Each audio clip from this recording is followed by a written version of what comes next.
Kalau misalnya dibalik tiba-tiba kripto ada di zaman dulu, mungkin aja nabi-nabi di sana saling bertrading. Islam lebih banyak ketidakpastian setiap investasi dibanding investasi zaman sekarang yang tanda kutip pasti 5%, pasti 6%. Itu aku dulu diajarin kalau kamu mau punya satu barang, harganya 1, minimal kamu harus punya duit 50 dulu baru boleh expand 1. Dan akhirnya kita melihat duit ini sebagai kepemilikan kita yang bersifat mutlak. Yang kalau hilang kita jadi stres banget, yang kalau dapat kita jadi senang banget. Mungkin salah satu dosa paling gede gue yang selama gue bikin konten tentang finance ini dosa paling gede. Karena gue selalu menggaung-gaungkan ada keajaiban dunia ke-8. Itu namanya compounding interest.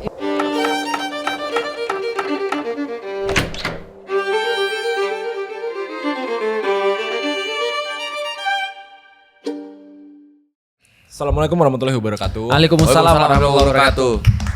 Fer, sekali bales lah. Enggak, lu tepuk tangan buat apa? Lu tepuk tangan buat apa? Iya, kenapa tepuk tangan sih? Biar rame aja. Oke, hari ini bahas apa kita? Hari ini bahas apa? Apa yang mau diselesain hari ini kita? Kita hari ini mau bahas tutorial cara trading kripto. Hah? Dilakukan live bersama Ustaz Felix dan Raymond C. Lu masih ngobrol gak sih sama temen lu? Wow. Udah gak? Udah Ustaz. Loh aku kan nanya. Gue cuma sekali ngebahas itu di IG story, langsung di komen sama dia sama tim, "Weh, jangan dibahas-bahas lagi." Oh gitu ya? Udah. Kenapa lu yang insecure kan Iya, dia yang berteman? Dia berteman. Emang temen lu juga? Iya. Hari ini kita mau Baru kita bahas baru jangan nggak boleh ngeles lagi. gitu-gitu. Setiap ada Pamai. topik. Iya, jangan pamai. apa tadi kamu? Itu temen lu juga? Enggak, cuman pernah tahu. Oh pernah tahu, tapi lu gak pernah kenalan? Temen sahabatnya Raymond. Iya. Iya. Temen ya sahabat. Iya, teman sahabat Raymond. Iya. Pilih satu kan bisa itu. Iya. Kenapa boros banget? Ya. Tapi lu main kripto gak sih? Enggak. Oh, lu nggak ada kripto sama Makanya hari ini spesial perdana kita tutorial Tutorial trading apa? kripto. cara trading kripto yang halal. Ya kalau yang ada kan akademi, kalau ini kan yuk ngaji jadi yuk kripto. Kripto. Oh iya. Iya, benar. Nggak kalau ada. Oh. Iya. Emang Ngaji kripto kalau Iya. ngaji kripto. Emang boleh tah? Sampai Boleh kah? Nanti kan kita bahas. Karena uniknya sejak Escape, setiap gue upload anything tentang finance, pasti dia nanya, ini emang halal kok, ini emang halal kok. Ya, tapi bukan kripto doang, semuanya. Iya. Semuanya. Iya. Saham, obligasi, emas, kripto, reksadana, semuanya dipertanyain, asuransi dan Oke. lain-lain. Gitu kan. Yang boleh berarti cuman Apa? itu ya investasi kerbau gitu. Investasi kerbau. Ya, maksudnya kayak beli sapi. Hah? Itu investasi? Gue baru tahu nih kerbau Bukan sapi. zaman dulu. Yang Iya ada tuh kan? politik dagang sapi ada. Oh iya itu maksudku. Beli politik sapi. dagang- Bukan itu maksud lu. Politik dagang sapi tuh enggak harfiah. Nih, kita dagang sapi. Iya. Bukan harfiah dagang sapi. Nggak, lu gak ngerti politik dagang sapi. Setahun dia salah pengertian. Bisa hidup Politik hebat. dagang sapi itu ada lagi nih contoh ya. Kan kalau misalnya kita beli sapi sendirian kan nggak bisa nih. Iya. Iya kan? Nah, jadi kita barengan nih patungan. Misalnya contoh sapinya harganya 40 juta misalnya. Kita barengan berempat 10. Oke. Pas sudah kita beli, kita bagi bareng-bareng. Itu politik dagang sapi. Di politik artinya adalah dia mencapai kekuasaan dengan cara-cara tertentu pakai duit. Setelah dia dapat kekuasaan dia bagi-bagi tuh supaya bisa dapat duit lagi. Itu politik dagang sapi. Tapi kan di awal urunan memang. Iya Nah, urunan. intinya gini. Politik dagang sapi Patungan. itu jual beli jabatan. Nah, kayak gitu. Gua selalu sulit ya menjelaskan ya. Iya, emang ke dia. Gue sekarang udah tahu kalau misalnya dia bingung. Lo kalau perhatiin ya, matanya ke bawah kanan. Dia kayak Oh gitu ya. Iya. Tapi lo perhatiin. Oh, dari lu kelihatan. Iya, dari gua soalnya. Dari sudut pandang lu Dari gua kelihatan. kelihatan. Kalau Gua kanan kayak- atas berarti dia lagi halusinasi ya. lagi apa? Lagi bengong. Lagi pikirannya di Iya. tempat lain. Iya, kalau kiri bawah bingung. Oke. Ya udah nanti kita gua- mulai dari lu gua dulu liatin. deh. Iya. Yang Iya gue tadi tahu, tutorial apa? lu investasinya tuh apa? Reksadana apa aja? Lu mengembangkan duit nggak? Oh iya. Apa? Tapi obligasi. Obligasi. Lu beli obligasi? Iya. Wih, hebat Obligasi. Kok bisa hebat? lu. Obligasi apa yang lu beli? Obligasi negara. Iya, apa iya, apa obligasinya. apa yang lu beli? Boleh sebut kah? Boleh nggak apa-apa kan? Brand lain gak sih? Ah, Udah pokoknya beli di satu Obligasi, aplikasi. Iya, ada oke. aplikasi. Rekomendasi. Oh Masalahnya, enggak ada rekomendasi. tapi lu satu itu doang kan, obligasi kan? Iya. Nah, ada gua- returnnya banyak gak? Berapa persen? Normal aja 6 ya? sih. 6 kalau nggak salah ya? Kayaknya 7. 9 per tahun. 9% per tahun. Iya. Historical ya, Oh, historical. Iya, ada caranya historical nggak ya. lu bagi duit lu untuk ini untuk apa invest? Nggak ada sih, tinggal Ada. masukin. Gini, lu gini. Ini satu hal yang menurut gue banggain dari dia. Oke. Karena banyak orang yang merintis karir, dia tuh nggak punya habit kayak dia. Oke. Setiap dapat duit langsung masuk ke Expand. investasi. Oh, Oh, iya, gitu. aku kayak Ha. gitu. Nah, kebanyakan orang tuh dapat duit, expand dulu, sisanya dimasukin investasi. Benar. Nah, doi enggak. Iya, Itu- gue inget itu waktu langka banget loh. Di Jepang lu kan cerita kalau dapat duit tuh langsung dibagi-bagi sama dia kan? Ya, berapa persen investasi? Oh, bagi ke Dibagi ke siapa? Ini kayaknya nggak paham nih orang nih. masih Maksudnya langsung lu ini investasi segini, ini buat Iya. ini buat ini. Oh iya langsung. Misalnya Iya, kalau iya. lu dapat 10 juta misalnya ya, lu investasi berapa kalau lu dapat 10 juta? Nah, aku biasanya investasinya sebanyak-banyaknya. Jadi bisa sampai kayak 80% dari uangku gitu. Lu makan Karena- apa 2 juta? Emang jarang makan sih dia kan? Kita tahu. Enggak, soalnya aku merasa biar apa ya, menghalangin aku supaya nggak boros dan lain-lain. Bagus. Jadi Kalau di prinsip finance ini tuh bagus banget. Itu dapat dari Raymond ya? enggak, takut miskin aja. Karena aku mungkin karena ketakutan itu akhirnya aku mikir, aduh gimana caranya nabung sebanyak-banyaknya biar aku Oke. nanti waktu tua bisa kayak Ustadz Felix. Aku nggak pernah gitu. nabung. Tapi udah Bisa. obligasi doang ya? Lu gak pernah masuk di kripto, Karena- saham US, Nah, emas? aku risk averse banget soalnya. Apa? Nah, Risk risk averse. averse. Oke. Risk averse sangat menjauhi resiko kan? Benar, jadi aku nggak suka Sama kayak gue. yang terlalu fluktuatif Iya. itu pusing. Jadi mending yang aman-aman aja. Oke. Nah, kalau koi apa? Lu taruh di mana duit? Sama, mirip-mirip kayak dia.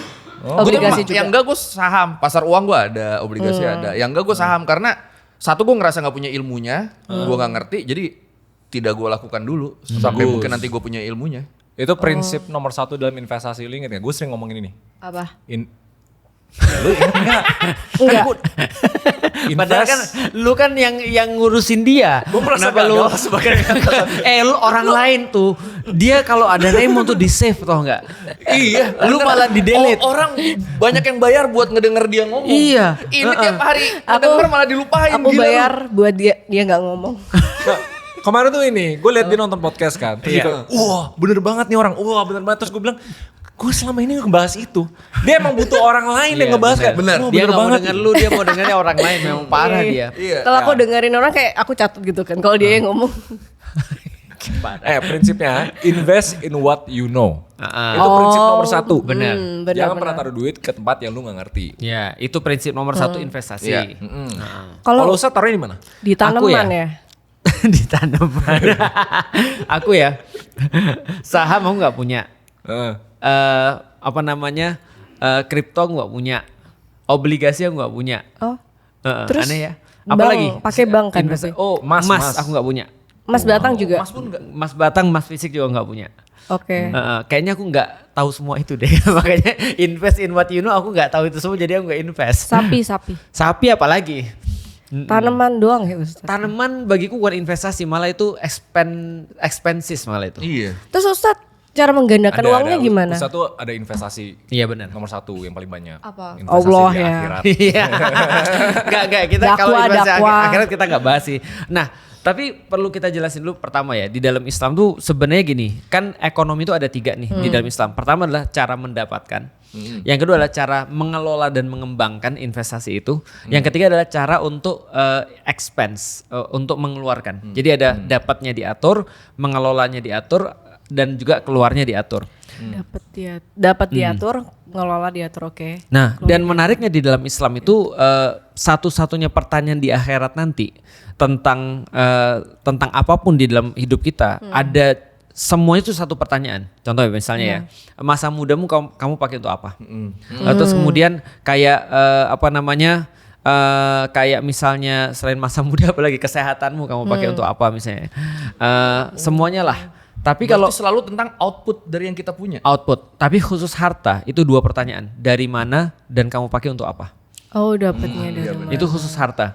Jadi yang lain itu kan gampangnya sudah Allah kasih ya. Masa muda kita Allah kasih gitu kan ya. Waktu hidup kita Allah kasih dan segala kesehatan Allah kasih.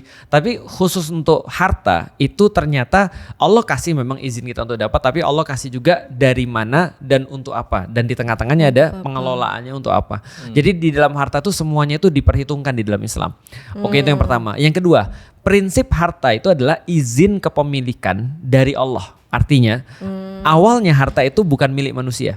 Tapi karena Allah izinin kepada kita untuk kita pakai, untuk kita manfaatkan, maka kita boleh dapat harta itu. Maka izin itu ada beberapa, misalnya contoh dapatnya dari kerja itu diizinkan. Dapatnya dari misalnya warisan itu diizinkan. Dapatnya misalnya dari nemu itu juga diizinkan. Oh, nemu boleh. Nemu boleh. Nanti ada aturan-aturannya di dalam Islam. Nah, jadi hanya kalau diizinkan itu boleh. Korupsi misalnya nggak boleh. Bentar, Lihat bukan ke dia bawah. O-nya tuh berbinar. Bukan berarti nemu langsung bisa kita Bukan, pakai ya? bukan. Enggak, ada aturannya lagi. Ada aturannya lagi. Tuh kan langsung luntur kan. Binar-binaran langsung luntur kan. Misal, Kayak gimana? lu nemu laptop misalnya. Laptop ini kan nilainya kan besar ya. Iya. Dan orang ketika dia kehilangan laptop pasti dia cari kan. Maka lu nggak boleh ngambil laptop itu sebelum terus kemudian lu umumkan. Lu siapa yang ketinggalan laptop ini atau kehilangan laptop ini untuk berapa setahun lamanya dan nggak ada yang ngeklaim, baru lu bisa milikin dan lu kasih harus 20%-nya kalau nggak salah ya 20%-nya untuk terus kemudian kas negara. Setahun tadi itu aturan? Aturan Islam. 1 tahun spesifik? 1 tahun spesifik dan diumumkan luas selama 1 tahun kalau dalam barang-barang yang kalau hilang orang pasti nyari. Itu salah satu contohnya. Jadi selama 365 hari tiap hari tuh. Betul, tiap hari. Enggak, dia umumkan dan nunggu selama satu tahun. Minimal sekali udah pernah lu umumin aja. Iya. Gue nemu laptop misalnya ketemu orang nih. Nanti kalau ada yang nyari laptop bilang aja di gua. Iya. Minimal sekali udah pernah lu umumin. Kalau terus dalam setahun nggak ada yang ngeklaim, nggak ada yang datang ke lu, baru ya udah. itu milik lu dan lu harus keluarin kalau nggak salah 20% itu. Kalau nggak salah ya, nanti aku cek lagi untuk terus kemudian kayak semacam kayak biaya untuk pendapatan negara lah kira-kira 20% begitu. dari harga laptop itu. Daripada harga laptop itu. Jadi kira-kira gitu. Nah terus kemudian karena sudut pandang Islam bahwasanya harta itu adalah alat yang diizinkan oleh Allah, maka sebenarnya itu bukan milik kita. Jadi artinya di dalam pandangan seorang yang beriman, sebenarnya harta itu bukan milik dia. Dia cuma dikasih izin memanfaatkan. Dititipkan, betul banget. Nah karena dititipkan, maka bagi aku tidak ada rasa kayak sungkan atau rasa kayak sedih atau rasa kayak kehilangan ketika aku harus meng-expense itu pada sesuatu yang diperintahkan oleh Allah. Paham kan maksudnya? Nah artinya itu dulu filosofinya. Nah dari filosofi itulah terus kemudian hidupku, dan itu jauh banget berbeda dengan hidupku ketika masih belum kenal Islam. Karena sebelum kenal Islam ya lu tahu kan ya, kita sebagai orang Chinese yang ngelihat bahwa duit itu adalah sesuatu banget. Ya bahkan gak usah orang Chinese lah, orang umumnya juga gitu kan ya. Bahwa duit itu tuh satu-satu yang bisa diukur. Aku masih ingat banget, contoh gini ya. Kalau misalnya orang Chinese itu aku dulu diajarin kalau kamu mau punya satu barang harganya 1, minimal kamu harus punya duit 50 dulu kalau kamu baru boleh expand satu itu. Itu ekstrim sih. Ya ekstrim. Bapak gue ekstrim banget. Jadi jangan sampai kamu ngutang karena duit ini benar-benar menandakan kamu bisa santai di dalam hidupmu atau tidak dan segala macam. Dan akhirnya kita melihat duit ini sebagai kepemilikan kita yang bersifat mutlak. Yang kalau hilang kita jadi stres banget, yang kalau dapat kita jadi senang banget. Nah di dalam Islam duit itu cuma alat untuk beribadah pada Allah. Jadi harta untuk itu. Nah karena itulah sebenarnya kalau aku punya duit sekarang nih, kalau aku punya duit ya, pembelanjaan terbesarku adalah pada dakwah. Jadi karena gini ya, aku nggak tahu ya, nanti aku akan jelasin juga cara orang-orang memandang harta. Nih aku jelasin sekarang aja. Rasul punya 2 sahabat namanya Abu Bakar sama Umar. Umar sama Abu Bakar lagi dimintai oleh Rasul untuk infak, untuk sedekah lah, untuk perang. Jadi ada perang namanya perang waktu itu perang Tabuk. Perang Tabuk ini diminta Rasulullah karena perangnya ini susah banget, diminta untuk sahabat-sahabat urunan untuk dana perang. Maka waktu itu Umar datang dengan sangat senang sekali. Kenapa? Dia bilang, aku bawa 1/3 hartaku nih. Pasti nggak ada yang lebih besar daripada aku nih. Ini 1/3 hartaku aku bawa nih. Ya Rasul, ini 1/3 hartaku. Jelas aku menang nih dalam hatinya. Apalagi sama Abu Bakar. Selama ini kan dia senantiasa berkompetisi lah dalam kebaikan sama Abu Bakar. Abu Bakar datang bawa berapa? Seluruh hartanya. Dia bawa, dia taruh ke situ. Sudahlah secara persentase lebih besar. Yang satu 33%, yang satu 100% dia infakkan hartanya dan jumlahnya juga lebih besar karena Abu Bakar lebih kaya daripada Umar. Maka ketika itu Rasul datang lalu bilang, wahai Abu Bakar, kamu sisain apa untuk keluargamu? Minimal 1/3 lah kamu sisain untuk keluargamu. Nanti ini jadi aturan bahwasanya kalau kita mau infak ekstrim, minimal kita sediain 1/3 untuk expense kita, keluarga kita. Sisainlah 1/3 untuk keluargamu, kata Abu Bakar, Allah dan Rasul cukup bagiku. Dari sini ulama membahas bahwasanya ada perbedaan keyakinan antara Abu Bakar dengan Umar. Bahwasanya Abu Bakar berkeyakinan besok dia pasti dapat dengan skillnya. Paham kan? Contoh kayak gini ya. Kalau Raymond hari ini duitnya 0, dengan Koi hari ini duitnya 0, dengan aku hari ini duitnya 0, menurut lu perlu berapa lama di antara kita yang paling cepat untuk dapat 100 juta? Dia duluan, atau aku duluan? Ustadz. Enggak, Raymond udah jelas. Ini dong jelas dong. Lu Udah jelas. Kenapa lu Gue pilih juga Ustadz? argumentasinya Tunggu, apa? kenapa lu pilih Ustadz? Gue pengen tahu alasannya. Soalnya Ustadz berdakwah terus kan. Iya kan bukan duit, malah keluar duit Dakwah kan aku. nggak Dapat matok uang sumbangan, beliau. dapat sumbangan. Iya, Kalau ada yang nyumbang atau kalau sumbangannya Masih gede. banyak. iya. Terus AdSense-nya Ustadz udah balik. Nah. Lu tau nggak AdSense gue paling gede dapat berapa? Berapa? 8 juta. Oh. Serius? Sekarang kan naik terus kan subscribernya. Enggak juga. Lu lihat AdSense-nya Raymond berapa? Artinya dengan dapat 100 juta pertama, aku yakin Raymond pasti Ya lebih udah, cepat daripada Raymond. Koi dan aku. Udah Raymond pasti. deh, Raymond. Kenapa? Karena dia adalah orang yang paling skillful dalam Yeah. bidang itu di antara kita, gitu kan ya. Artinya Abu Bakar yakin banget karena dia pengusaha, dia tahu link, dia tahu terus mengenai networking, dia tahu segala macam. Ya semua 100% harta dia keluarin, dia bisa dapat besok untuk makan keluarga, dia yakin. Iya. Paham gak maksudnya? Berarti lebih ikhlas Umar daripada Abu Bakar. Tidak. Tidak. Enggak dong. Soalnya Karena Abu Bakar yang semuanya loh. dengan mindset dia ngasih semuanya, dia punya mindset dia bisa dapetin lagi. Bagus juga. Oke. Jadi Bagus kayak juga. kalau misalnya Umar, aku nggak tahu mindsetnya Umar ya. Iya. Kalau misalnya dia ngasih sepertiga dengan dia masih nggak ngerti ini dapat sepertiganya dari mana, Iya. tapi dia ikhlas ngasihin itu Iya. lebih ikhlas nggak sih? Effortnya lebih besar Iya, ya? effortnya lebih Mungkin, besar. Mungkin. Tapi kita nggak tahu. Mungkin bisa begitu. Tapi yang jelas yang kita pengen kasih tahu di sini adalah mentalku. Aku yakin sih dengan penjagaan Allah terhadap aku soal misalnya kayak rezekiku. Misalnya contoh gini ya. Aku nggak akan seberani itu kalau andai kan istriku belum aku didik. Iya. Kalau anak-anakku belum aku didik. Kalau diriku sendiri belum aku didik. Kalau orang tuaku masih perlu aku nggak akan seberani itu. Tapi aku berani ketika aku dapat misalnya contoh ya. Aku dapat hari ini 100 juta. Aku yakinin 70% daripada 100 juta itu pasti aku pakai untuk dakwah. Itu udah pasti. 70%. Nah, sehingga pertanyaannya balik lagi, dari mana terus mulai investku? Aku cuma tahu satu, bisnis. Iya. Jadi itu investku tuh. Tapi gini, Ustadz bisa ngomong kayak gitu karena sekarang bisa dibilang kayak ada stability finansial. Benar. Ada keamanan, ada bumper. Benar. Tapi kalau kita lihat mayoritas warga Indonesia itu Benar. nggak ada. Sangat apa namanya? Sangat dikit yang mereka punya security. Betul. Kalau data terakhir tuh bahkan 60, hampir 70% atau 60% tuh rentan. Iya, rentan benar. miskin. Either kena sakit sekali aja, Iya. turun. Oke. Atau living paycheck to paycheck. Benar-benar habis setiap bulan gak ada yang ditabung gitu. Betul. Nah, makanya aku pengen kasih tau dulu investasi aku secara pribadi ya. Sebelum aku nikah, dan ini penting banget karena aku yakin yang nonton ini adalah rata-rata followersnya kita kan adalah orang-orang yang belum nikah ya rata-rata ya. Yang belum nikah, nggak ada investasi lebih baik daripada investasi ke sini. Itu benar. Semua dulu duitku. Aku dulu nggak kayak lu, Fer. Ini tuh apa, pasang- Fer? Ini apa? Rambut. Oh. Pelipis. Oh, benar. Nah, ketika aku dulu pas kuliah ya, aku kayak lu, tapi bukan aku investasiin. Ketika aku dapat duit dari bapak aku misalnya, aku dapat duit waktu itu aku ingat banget sebulan 600.000. Waktu dulu tahun 2002 udah sampai 2004 itu udah sangat Iyalah, gede mantep sekali. banget. Nah, tau nggak? Aku pakai buat apa? Beli buku.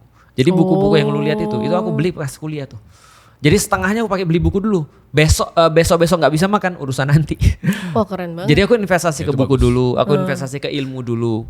Zaman sekarang mungkin ada pelatihan-pelatihan. Zaman sekarang mungkin ada beberapa hal-hal yang bisa untuk dilihat karena nggak pernah rugi untuk invest ke diri sendiri. Kalau Ustadz nggak makan tapi baca buku, nggak konsen gak sih? Oh, jangan salah, justru lebih itu konsen. kan premisnya program yang ngabisin ratusan triliun. Ambil dana pendidikan biar bisa makan kenyang. Iya, betul. Dan beberapa keracunan. Akhirnya? MBG. Akhirnya? Kok lu bilang MBG? Woi. Kok lu melanggar program andalannya presiden kita? Aku nggak ngelanggar. Iya. Dari balik ke konteksnya Ustadz. Iya.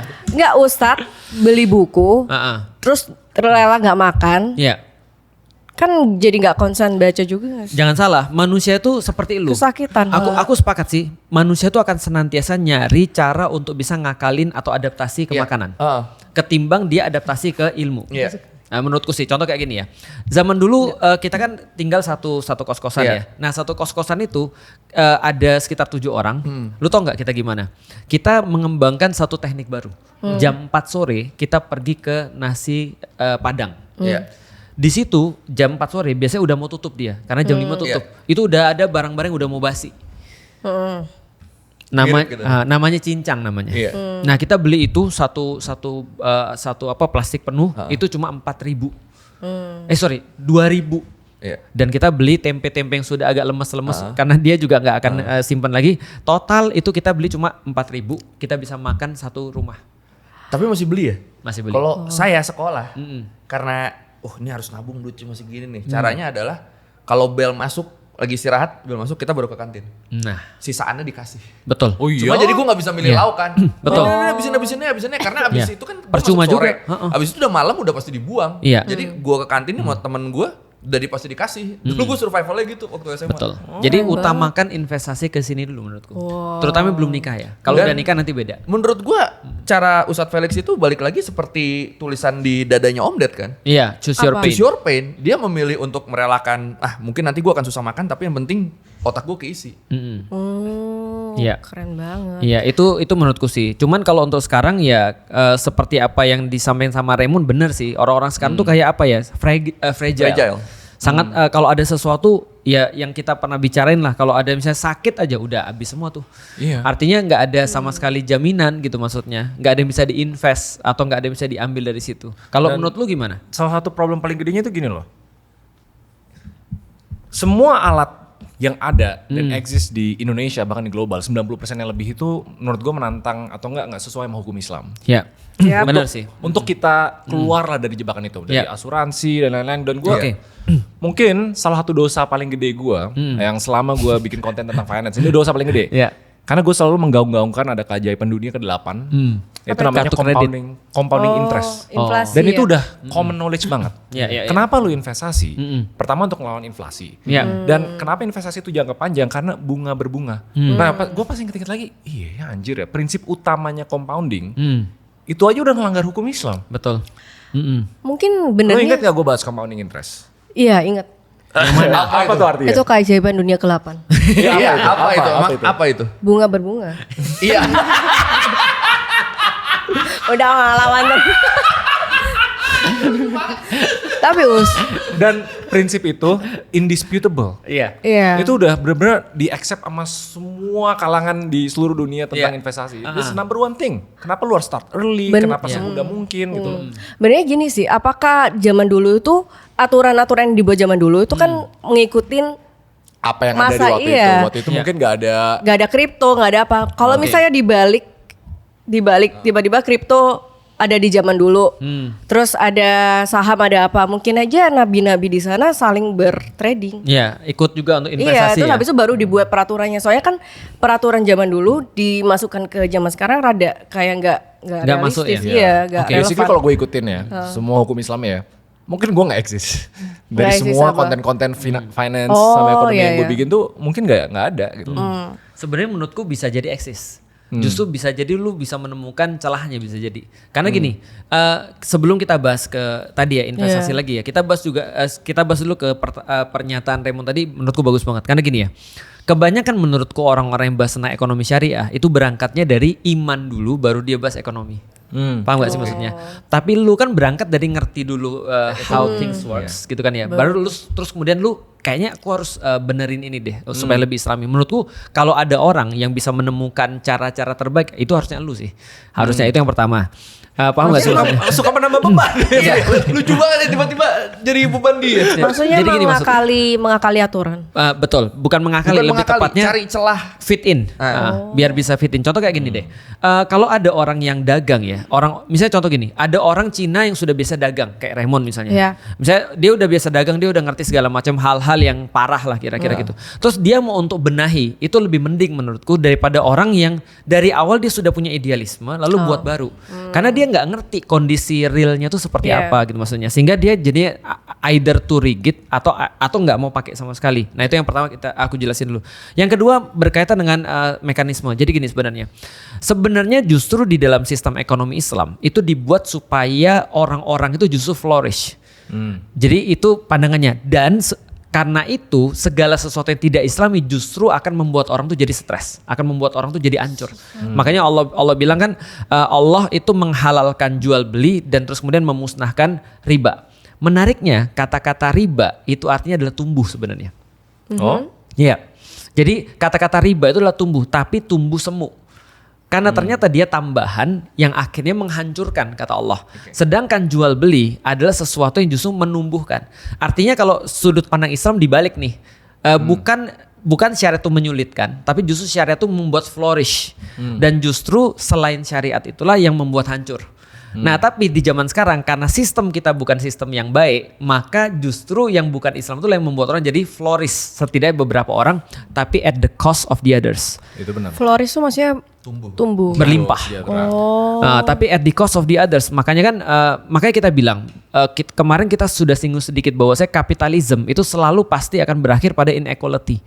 Inequality selalu berakhir pada inflasi, selalu berakhir pada bubble ekonomi dan segala macam. Tapi di dalam Islam sebaliknya, sebenarnya itu semua dihindari. Nah, maka sistem investasi Islam pun sangat khas. Makanya ahalallahul bai'a wa harrama riba. Itu artinya adalah Allah menghalalkan jual beli dan mengharamkan riba. Karena riba itu tidak tumbuh sebenarnya. Sebenarnya tumbuh itu seperti apa? Yurbis sodakoh, misalnya sodakoh itu menumbuhkan dan segala macam. Nah kalau gitu coba kita bahas sedikit ya. Salah satunya tentang elemen investasi yang tadi Farhan bilang. Kalau andai kan misalnya di zaman Nabi dulu, Nabi Muhammad misalnya ada kripto, lalu terus kemudian ada apa namanya? Saham semuanya. Ya, obligasi itu nggak ada ya di syariat. Obligasi ada. Cuma bukan sifatnya bukan bunga ya. Bukan, tapi kita harus jelasin dulu seperti apa invest di dalam Islam. Jadi contoh gini ya. Kalau aku misalnya ngelihat Farhan, wah Farhan nih kayaknya punya potensi nih. Potensi apa? Potensi, dunia. ya misalnya contoh ya, gue lihat lu punya potensi misalnya jadi artis misalnya kayak skincare misalnya. Dia bilang apa sih? Menghancurkan dunia terus dia jadi dajal lu ya emang ya. Misalnya kayak pemerintah bilang ini kita ada project ini nih, lu mau chip in nggak misalnya? Lalu kalau mau chip in nanti kalau ada keuntungan kita bagi berasnya itu. Tapi sering kali kan projectnya belum tentu menguntungkan. Misalnya kayak untuk infrastruktur dan lain-lain, ujung-ujungnya cara bayar baliknya ya dari kita lagi dari pajak misalnya. Betul. Gitu. Nah karena itulah sebenarnya di dalam Islam, kerennya Islam, yang namanya investasi itu tidak selalu untung. Sebenarnya di dalam sistem selain Islam itu bukan namanya investasi, tapi money game menurutku. Jadi karena contoh gini ya, andai kan misalnya contoh aku invest ke lu, ternyata lu tidak jadi artis, berarti duit gua hilang dan lu energinya hilang. Kita sama-sama hilang. Tapi kalau ada untung sama-sama kita bagi. Nah itu berarti yang akan berjalan adalah ekonomi real. Ya itu gue setuju. Problemnya di dalam bank atau di dalam sistem-sistem saham dan segala macam, kita nggak tahu itu real atau enggak, itu legit atau enggak. Yang kebanyakan terjadi kan adalah justru itu tidak ada sebenarnya. Kemarin barusan ada ada perusahaan-perusahaan yang terus kemudian dia saham atau di trading itu tiba-tiba ketika dicari sama orang itu alamatnya warung segala macam. Itu kan bodong kan berarti kan. Artinya kan sebenarnya tidak terjadi bisnis sama sekali. Yang terjadi adalah cuma sentimen, yang terjadi adalah cuma kayak sesuatu yang bohong lah kira-kira gitu, dan akhirnya semua berjalan dari sana, termasuk emas dan segala macam. Nah jadi emas digital ya. Nah artinya kalau kita lihat sebenarnya kalau kita paham dari segi itu, mungkin nggak ketika misalnya ada sesuatu obligasi, ada misalnya atau saham dan segala macam, para nabi ikut di zaman sekarang? Bisa jadi kalau itu adalah sesuai dengan hukum Islam. Berarti hukum Islam tuh ada apa aja? Yang paling pertama kayak syariat. Core-nya itu bagi hasil. Kalau misalnya rugi bareng, nggak ada namanya untung pasti. Betul. Nggak ada namanya hukum untung pasti. Poin paling basicnya selama ada riba ya berarti nggak boleh. Riba itu bunga kan? Bunga tambahan. Gitu. Karena bunga kan tanda kutip menjamin keuntungan, tapi nggak mengambil resiko kerugian. Iya interest betul. itu bunga nggak? Interest bunga. Loh berarti obligasi kan ada interest juga. Nah, yang gue bingung tuh kayak gini, berarti kan prinsip Islam itu selalu bermain dengan area resiko. Ya kan, kalau kita mau naik kita harus mau turun. Betul. Ada ketidakpastian. Benar. Tapi ada goror. Nah, justru ketidakpastian bagus banget. Bagus banget. Karena aku dipikir-pikir Islam lebih banyak ketidakpastian setiap investasi dibanding investasi zaman sekarang yang tanda kutip pasti 5%, pasti 6% gitu. Betul. Oke, kalau gitu kita bahas apakah ketika dikatakan pasti itu pasti, ketika dikatakan tidak pasti itu tidak pasti. Oke, kita bahas begini ya. Pertama ya. Prinsip daripada sistem ekonomi Islam adalah kemarin aku sebutin ada 2. Pertama, dia fair. Dia adil gitu kan ya, dia fair. Yang kedua adalah dia pasti. Jadi ada kepastian. Nah, kalau rugi ada kepastian, kalau untung juga ada kepastian. Maksudnya kepastian. Betul. Jadi contoh kayak gini misalnya ya. Aku ngelihat wah ini kayaknya bisnisnya bagus nih. Aku bilang aku boleh nggak masuk ke dalamnya. Berarti kan harusnya kan sistem tuh menjamin aku dan menjamin juga pihak lain selaku orang yang punya bisnis kan gitu kan ya. Aku yang pengen investasi dijamin, dia sebagai orang yang punya bisnis juga dijamin. Nah, di dalam Islam karena pasti, maka semua orang-orang di situ harus berkumpul dulu. Felix mau masuk nih. Misalnya bisnisnya punya lu bertiga. Felix mau masuk nih. Kita boleh atau enggak? Oke, kita rapat dulu ya. Oke, Lik, kamu boleh masuk. Kamu mau saham berapa? 50%. Oh nggak bisa, ini punya kita nih. Kita nggak bisa kamu masuk. Kita cuma bisa ngasih kamu 25% aja. Nah berarti oke, aku masuk 25%, uangnya aku kasih, tanda tangan, selesai. Aku tahu ini bisnisnya pasti, sehingga aku nanti kalau rugi berarti aku tahu rugiku karena apa. Kalau aku untung, aku juga tahu untungku karena apa. Kalian juga dilindungi. Nah itu namanya kepastian. Tapi di dalam sistem selain Islam, contoh gini ya. Ini ada pasar saham misalnya. Lu ambil ini yang lagi naik, lu dapat 5%. Ya, tapi itu betul pasti atau enggak? Jawabannya tidak. Karena kita enggak tahu itu bodong atau enggak. Makanya kan sekarang banyak orang kan tertipu investasi bodong kan. Karena sebenarnya enggak pasti. Nah itu tidak sesuai dengan prinsip ekonomi Islam. Artinya yang pasti-pasti itu prinsip ekonomi Islam. Tapi kalau yang enggak pasti justru bukan prinsip ekonomi Islam. Dalam masih dalam kontradiktif investasi. sih. Misalnya. Kontradiktif. Gimana? Mau usaha apapun nggak ada yang pasti. Betul. Secara terms bisa pasti, Betul. tapi hasil kan tidak pasti. Itu dia. Mirip sama kayak saham lah. Betul. Nah, basically saham itu kan basically saham adalah kepemilikan terhadap suatu bisnis. Betul. Sebenarnya kan mirip sama investasi Sama Islam. investasi, betul. Ini bisa naik, bisa turun gitu. Betul. Iya, masih agak kontradiktif sih Oke. menurut gua. Itu poin yang lu tadi bilang, itu poin Islam tuh. Jadi yang kita bisa pastiin hanyalah termnya. Tapi bisnisnya untung atau tidak itu tidak ada yang bisa mastiin. Oh, maksudnya kayak ada kontrak suratnya gitu. Nah, In a way beli saham di sama. publik juga Iya, kan begitu. ada, kan bisa pasti. Oh iya, terus gimana tuh? Bedanya gini. Bedanya adalah kalau di dalam sistem Islam memperbolehkan saham, tapi yang tidak boleh itu adalah pasar saham. Di mana pasar saham itu sebenarnya kan kita nggak ngerti perusahaannya apa. Tapi kalau misalnya saham itu boleh. Jadi aku bisa punya saham di satu perusahaan tertentu misalnya. Tapi ketika di pasar saham kalau aku tidak bisa memastikan itu, maka akadnya menjadi sesuatu yang tidak bagus. Contoh kayak gini ya misalnya ya. Kalau misalnya lu bertiga bikin perusahaan, termnya kan sudah bisa kita pastiin nih. Kalau aku masuk berapa persen, dapatnya berapa persen returnnya dan segala macam. Nah, aku bisa datang lalu membawa duitku, kalian orangnya sudah jelas, aku orangnya udah jelas, kita tanda tangan akad jelas. Tapi di pasar saham kan kita nggak ketemu sama ownernya nih. Orang masuk keluar itu kan nggak ada yang bisa mastiin dan nggak ada yang bisa tahu kan. Contoh misalnya kayak gini nih. Aku buat saham PT nipu-nipu gitu misalnya. PT nipu-nipu ini menjual saham 1000 lembar gitu misalnya ya di bursa saham misalnya. Nah tiba-tiba PT nipu-nipu ini lagi naik nih, sentimennya bagus gitu kan ya. Orang-orang pada, wih naik nih, naiknya parah, beli gitu kan ya. Padahal nggak ada perusahaannya sama sekali. Memang aku perintahin, beli biar goreng naik. Nah setelah goreng naik, beli sahamnya naik, orang pada beli semua sampai di atas dibanting tuh, dijual. Akhirnya jatuh semua. Makanya dalam proses kayak gitu berlaku satu kaidah the greater fool. Kan gitu kan ya. Siapa yang bodoh paling akhir kan gitu kan ya. Jadi siapa yang bodoh paling akhir dia yang rugi. Aku untung gitu kan ya. Nah itu yang kita tidak perbolehkan. Kecuali kalau misalnya di pasar saham itu aku mau beli saham. Ya udah kita ngumpul dulu deh, kita rapat dulu. Nah itu balik lagi kayak saham di dalam Islam. Berarti gimana akadnya? Akadnya.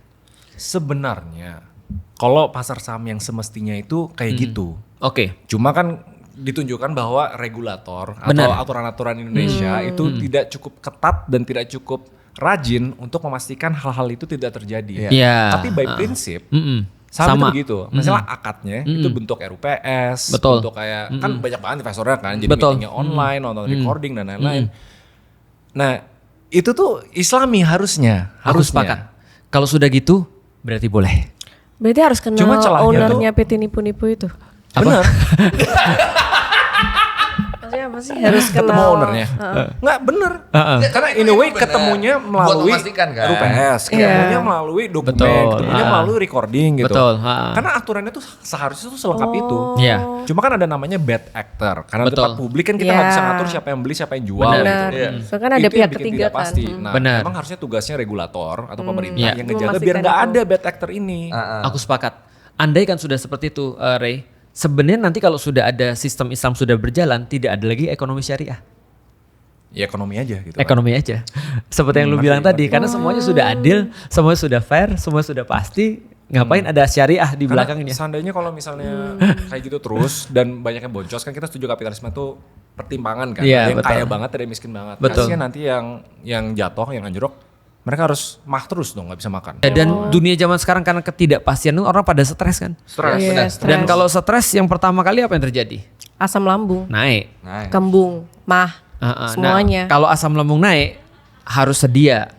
Minimal di rumah sedialah yang bisa cepat menurunkan asam lambung. Apa itu? Di sebelah lu. Ting, ting, ting, Sebelah ting, gue ting, juga ting, sih. ting. Polisi, Iya. Kenapa dia cepat tau nggak? Kenapa? Karena ini kan formula jempol nih. Nah, formula jempol itu artinya SIP. Artinya dia punya apa namanya bahan aktif yang ketika masuk ke dalam tubuh kita tuh masuk dalam lambung dia langsung menetralkan. Itu 10 menetralkan dalam 10 menit. Jadi cepat banget. Terus aku ingetnya formula jempolnya dia nggak ada rasa kapur sama sekali. Jadi enak dimakan. Cuma rasa min doang Iya, ya. ada rasa minnya. Iya. Nah, Gimana? waktu puasa itu kayak kan kalau misalnya sakit lambung biasanya diatasi dengan cara kalau manual. Kalau menurutku sih kalau misalnya tanpa obat bisa sih, tapi kan lama ya. Karena Ya, kan kalau asam puasa. lambung naik itu kan mungkin karena sesuatu yang nggak wajar kayak stres, kayak misalnya perubahan pola makan, kayak misalnya lu makan makanan yang nggak biasanya gitu maksudnya. Nah, jadi perlu juga untuk di apa ya semacam kayak di mitigasi, diobati secara juga cepet. karena di kondisi tertentu kan emang udah harus pakai obat kadang. Iya sih. Malah kalau lu berusaha nggak usah pakai obat, dimin, tato asam lambung udah di sini. nih. Iya, itu udah nggak susah enak banget tuh. sih, Oh, heeh. iya, Iya kan? Mahnya nih ngedenger obrolannya kan berat banget ya. Iya. Lambungnya sampai miring tuh lihat. Tuh. Tuh, lambung aja apa itu? Bisa dibenerin nggak tuh? punya Kasihan. gua lurus. Lambung kita mah enggak ya. Lurus. Nih, lambung yang si Farah udah miring tuh. Gue penasaran, dia Ada- masih inget nggak ya produk knowledge-nya ya? Nih kalau yang cairan namanya apa? Polisi lah. Salah. Bukan. Polisi itu brandnya. Iya. Karena ada bentuk-bentuknya. Sus. Coba yang cair apa? Oh, suspensi. Terus kalau yang ini? Suspensi ini yang tablet bisa dikunyah. Dan lu lihat nggak ini apa nih? Lambung. Nah, kenapa warna biru? Karena lambungnya udah bersih pakai polisi. Salah. Apa? Lambungnya Avatar. Lambungnya orang-orang Navi. Bapak tahu Super Navi gak? Avatar itu apa? Apa avatar apa? Yang kayak alien itu kan? Iya. Ya. Warna hijau. Warna biru. Supaya nggak iya. Jempol.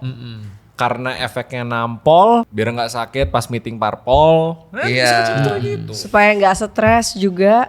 Makin lancar pas main karambol. Nah, itu baru kreatif. Lu mana? Gaspol langsung ke apotik, minimarket terdekat atau warung untuk bisa stok polisi lain di rumah. Oleh kan di akhir. Iya, olehnya mana? Loh, udah gaspol ke minimarket. Di akhir. Iya, lu SD belajar rima? Lu SD gak sih? Udah aku stres, aku minum ini dulu. Puasa dibikin stres. Kalau puasa aja lu. Ibarat nih kita udah stres, Iya. kita terus udah menemukan solusinya melalui polisi lain, selanjutnya kita ngapain? selanjutnya kita cari investasi lagi. Bener, balik cari kerja. Gaspol bahas Iya, jadi investasi. kita bisa untuk cari investasi lagi. Tapi menurutku ya, ada orang yang bilang gini, Re. Misalnya contoh Re ya, ada orang yang bener-bener gajinya ya, bener-bener di bawah UMR. Ya banyak. Misalnya contoh ya, Jujur banyak banget. kayak kemarin gitu. yang kita bahas tentang guru misalnya. Oke. Masa 400.000 per bulan, investasinya gimana tuh? Ya nggak bisa. Nggak bisa ya. Jujur- Jadi memang nggak ada ya. Jujur kalau realistisnya ya, dan ini nggak sesuai dengan prinsip finance pada umumnya. Oke. Gua selalu patok investasi yang paling relevan itu nanti pas income-nya udah di atas 10 juta. Oke. Itu baru return yang relevan, bisa ke quality of life. Ini penting nih, penting. Tapi Gimana? kalau di bawah Re? 10 juta, gue tetap rekomendasiin untuk investasi. Cuma bukan dari segi angkanya, tapi ngebangun habitnya. Oke. Oh, mental. Itu semua tuh balik lagi ke prinsip. Investasi diri sendiri berarti. Tetap kalau yang di bawah 10 juta menurut gue Iya. ya, investasi paling gede itu ke diri sendiri. Ini Gimana cara semuanya nih, semuanya. gimana cara kita naikin active income? Kalau Oke. diri sendiri kan naikin skill, naikin knowledge, Iya. naikin active income gitu. Cuma jangan akhirnya tunggu duit deh baru gue investasi karena habitnya nanti nggak kebangun. Oke, misal habit apa yang paling penting kalau belum sampai 10 juta? Konsisten. Enaknya sekarang kan banyak aplikasi. Jadi mulai dari 10.000 per bulan itu kan nggak ngaruh kan. 10.000 per bulan. Yang penting setor terus. Lama-lama otomatis nih kebangun di sini. Nanti pas Oke. udah 100.000 bisa 500.000 bisa gitu loh. Biar kalau nanti income-nya udah di atas 10 juta, mereka siap. Mereka Nggak norak siap. punya duit gede kan? Jadinya. Oke. Cuma itu semua balik lagi ke prinsip kenapa semudah mungkin compounding interest yang saya berdosa. Compounding interest itu dulu di Nabi Muhammad ada nggak? Gak ada. Bukan gak ada, tapi justru di dalam Al-Quran Allah haramkan. Nah, Jadi kenapa diharamkan kalau misalnya dulu nggak ada? enggak, dulu ada. Oh, Maksudnya dulu ada apa? maksudku enggak ada dalam hukum Islam, maksudnya diharamkan maksudnya. Jadi di dalam Al-Qur'an tuh dikata ada afah, mudha'afah, itu artinya adalah compounding interest, bunga yang berbunga.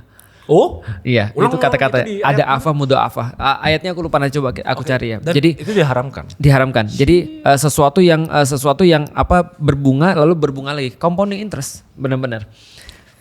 Kan dulu bentuknya apa? Bentuknya uang. Jadi contoh kayak gini misalnya ya. Kalau ada orang minjem, misalnya aku minjem 10 juta ya udah nanti bunganya 6% misalnya.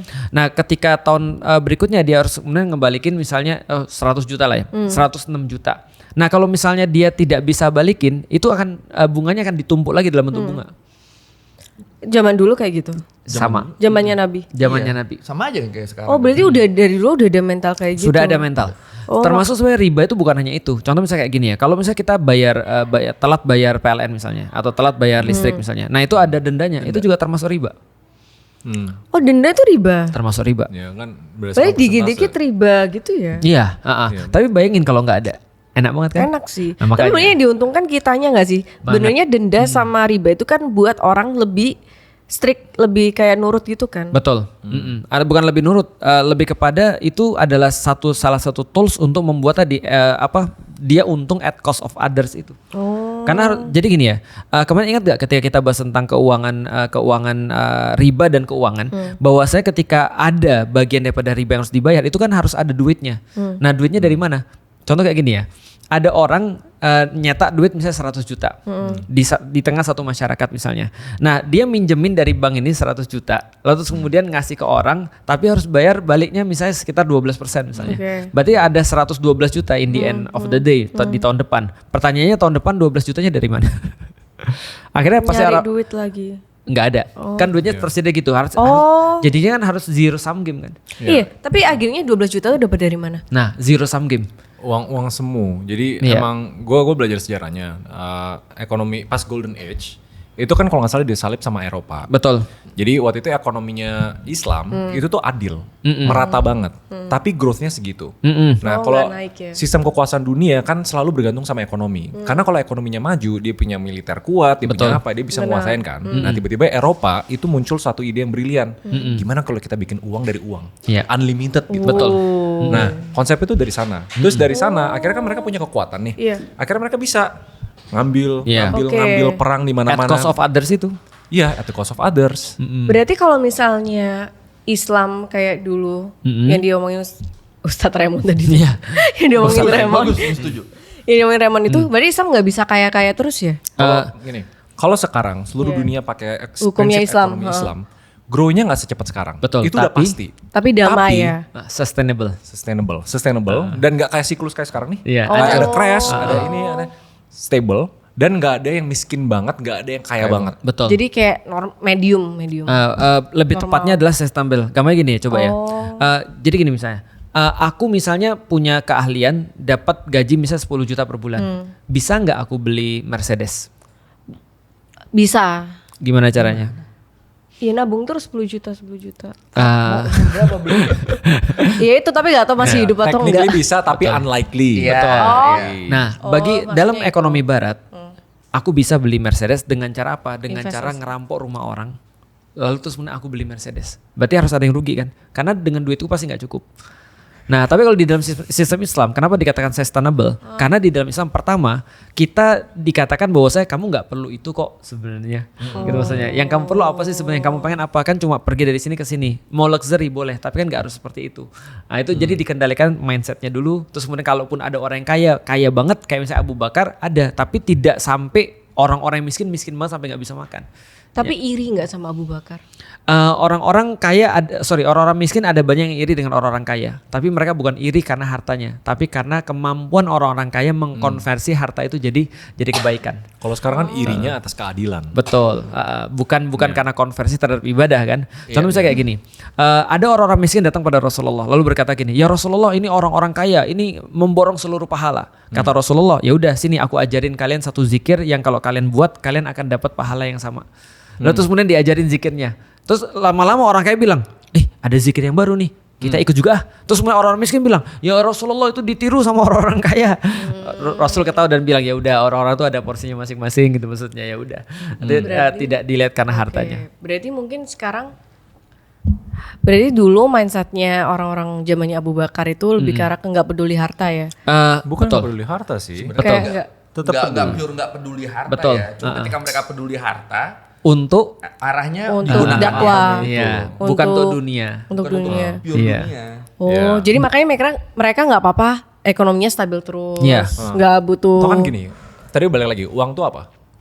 Alat tukar. Iya, alat tukar. Ultimately alat tukar untuk kualitas hidup kan. Iya. Benar. Dan lu di atas 100 M, di atas 1 triliun, di atas 10 triliun tuh apa yang lu incer?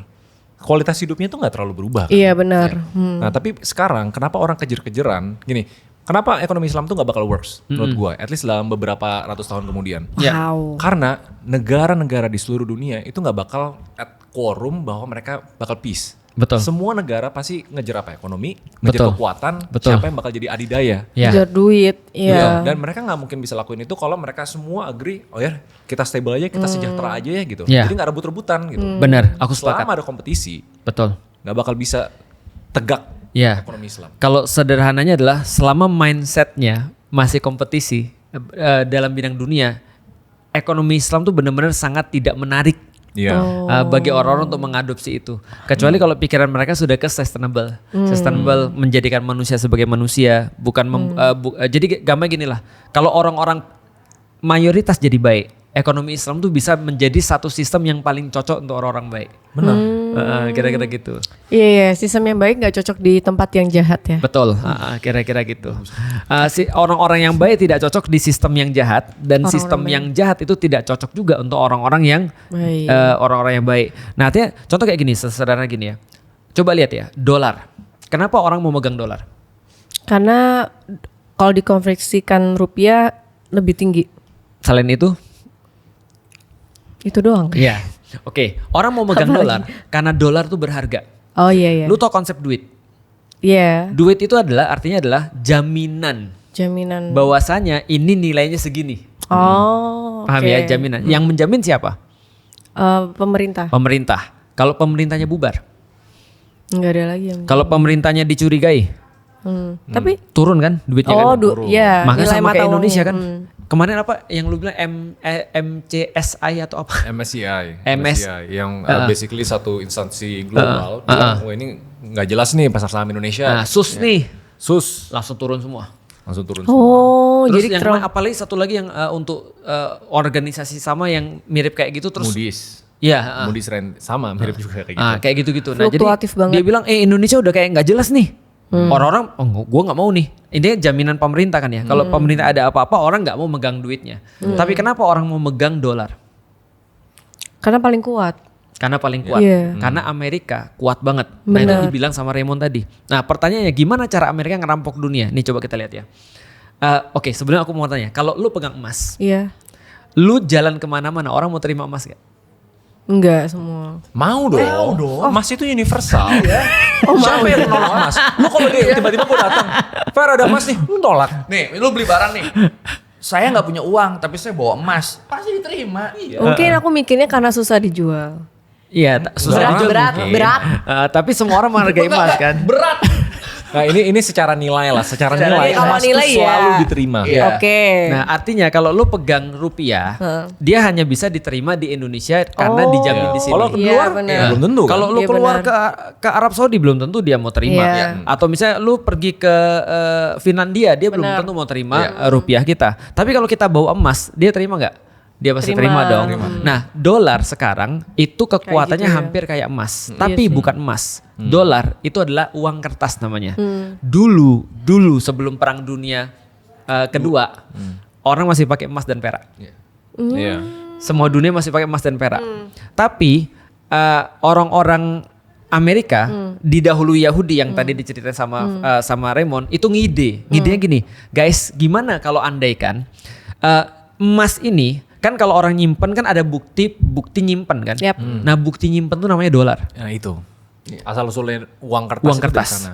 Dulu semua orang tuh selalu bawa emas. Iya. bertukar nih. Iya, tapi kan repot. Mereka kayak lu mindsetnya Iya, iya. repot nih, berat Iya, berat nih. kan. Masih gue taruh aja deh di bank. Nah. Nanti bank keluarin kertas itu yang lu pakai Oh, buat. udah langsung ada gambar manusianya gitu. Enggak, belum sama Enggak, dengan itu. fokus dulu jangan ke situ. Bukan itu fokusnya. Fokus dulu Fokus di gambar bukan itu. manusianya. Iya. Benjamin Franklin ya 100 ya. Kertas Bukan itu di bukti situ. kepemilikan terhadap emas. Iya. Cek Iya. dong Jadi berarti. value-nya Iya. nggak mesti Bukan sih. cek juga Iya. sih. Iya, tapi paham. Bukti kepemilikan emas dan Oke. value-nya yang sebenarnya itu emas. Oke, paham Iya. ya? Oh, Jadi oke. artinya kalau lu pegang misalnya contoh ya $100, lu bisa ganti itu dengan emas. Iya, dengan senilai $100 gitu. Jadi Iya. gampangnya itu duit kertas tuh awalnya adalah tadi adalah apa? Bukti. Bukti tanda kepemilikan emas itu. Bagus. Ya. Bukti bahwa lu nyimpan emas di bank. Ya, karena lebih gampang kan bawa kertas Oke. kan. Berarti bank dulu tuh segede apa ya? Bukan. Bank dulu. Ya, Bukan. Aku kira tau gak? Aku kira dia mau ngomong apa? Berarti dulu bank itu syariah ya. Baru mau kupuji dulu. Iya, bank itu segede apa? Karena lu, bayangan lu emasnya banyak di situ. Berarti dulu dunia tuh sesuai banget dengan sistem syariah kan? Iya. Oh. Sebelum ada yang main-main kan? Oh, itu sistem syariah. Banget. Nggak ada haram-haramnya kan? Berarti kan nggak ada bunganya, nggak ada apa. Iya, iya, iya. Ini coba lihat Cuma ya. tuker. Gimana dolar bisa menguasai dunia ya? Kemudian ketika dia misalnya sudah bilang, kamu bukti kamu nyimpen adalah kamu aku kasih dolar. Yap. Tiba-tiba pada tahun 1944 dolar ngomong, Amerika ngomong, oke guys, mulai dari sekarang kita cabut underlyingnya. Lu pegang dolar, lu kan udah nyaman kan dengan dolar ini kan? Yap. Sekarang emasnya sudah aku hapuskan semuanya dengan dolar. iya. Oh. Jadi lu pegang ini aja, ini lebih berharga nih. Paham sampai di sini? Kenapa dia bisa kayak gitu? Pintar Kenapa sih. dia bisa kayak gitu? Ya, gue tanya Ya, dulu kenapa? dia lebih enteng kan? Bukan. Salah. Kenapa Amerika bisa bikin statement itu dan semua orang Oh, ikutin? pengen nguasai dunia. Bukan, karena dia sudah menguasai dunia. Sudah menguasai dunia.